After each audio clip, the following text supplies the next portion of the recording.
Hello friends, welcome to Sri Jeeva's kitchen. இன்றைக்கி நம்ம சேனலில் என்ன ரெசிபி பார்க்க போகிறோன்னா, கருப்பு உளுந்து வச்சு துவையல் எப்படி பண்ணுறதுன்னு சொல்லி பார்க்கலாம். ரொம்ப டேஸ்ட்டாக இருக்கும். இந்த மாதிரி நீங்கள் கண்டிப்பாக ஒரு தடவை ட்ரை பண்ணி பாருங்கள். கருப்பு உளுந்தில் நமக்கு அதிகமான அளவு சத்துக்கள் இருக்குது. நான் இன்றைக்கி முழு கருப்பு உளுந்து எடுத்துருக்கிறேன். உடைச்ச கருப்பு உளுந்து இருந்தால் இன்னும் சூப்பராக இருக்கும். இந்த டிஷ்ஷுக்கு நமக்கு சீக்கிரமாக வறுபட்டுரும். அதனால தான் நான் இன்றைக்கி 50 கிராம் அளவு கருப்பு உளுந்து எடுத்துருக்கிறேன். தேங்காய்ச்சில், அப்புறமா வத்தல், பூண்டு பற்கள், புளி, கருவேப்பிலை சேர்த்து இந்த துவையல் செய்ய போகிறோம். ரொம்ப டேஸ்ட்டாக இருக்கும். கண்டிப்பாக இந்த மாதிரி நீங்களும் ஒரு தடவை ட்ரை பண்ணி பாருங்கள். மந்த்லி ஒன்ஸாவது இந்த மாதிரி கண்டிப்பாக செஞ்சு பாருங்கள். ரொம்ப பெனிஃபிட் நம்ம உடம்புக்கு கிடைக்கும். வாங்க இப்போ எப்படி பண்ணுறதுன்னு சொல்லி பார்க்கலாம். இப்போ ஒரு பேன் நம்ம ஸ்டவ்வில் வச்சுக்க போகிறோம். ஆயில் எதுவும் சேர்த்துக்க தேவையில்லை. ஆயில் சேர்க்காமல் நம்ம 50 கிராம் அளவு கருப்பு உளுந்தை சேர்த்து நல்லா வறுத்து எடுத்துக்க போகிறோம். உடைச்ச கருப்பு உளுந்து இருந்துச்சுன்னா நமக்கு நல்லா சீக்கிரமாக வறுபட்டுரும்.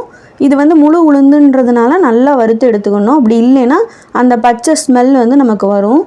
ஆயில் சேர்த்து வறுத்தனா சில டைமில் நமக்கு துவையல் கசக்கிற மாதிரி இருக்கும். அதனால் நீங்கள் ஆயில் எதுவும் சேர்க்காமல் நல்லா அந்த மாதிரி ஆவி வர மாதிரி நல்லா வறுத்து எடுத்துக்கோங்க.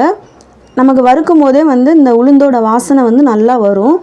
அதே மாதிரி நம்ம தொட்டு பார்க்கும்போது நம்ம கை தொட முடியாத அளவு சூடில் இருக்கணும். அந்தளவு வறுத்து எடுத்துக்கோங்க.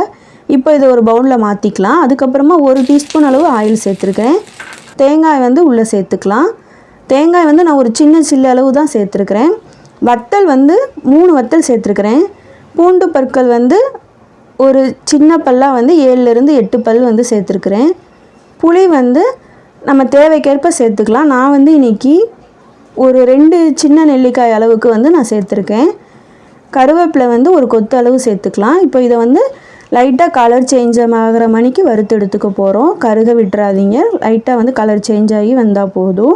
வத்தல் நம்ம காரத்துக்கு தகுந்தாப்பில் சேர்த்துக்கணும். நான் இன்றைக்கி இந்த வத்தல் அதிக காரம் இருக்குன்றதுனால 3 மட்டும் சேர்த்துக்கிட்டேன். ஆனால் 50 கிராம் அளவுக்கு 6 வத்தல் சேர்த்துக்கணும். நீங்கள் காரத்துக்கு தகுந்தாப்பில் வத்தல் கூட்டி குறைச்சி சேர்த்துக்கோங்க.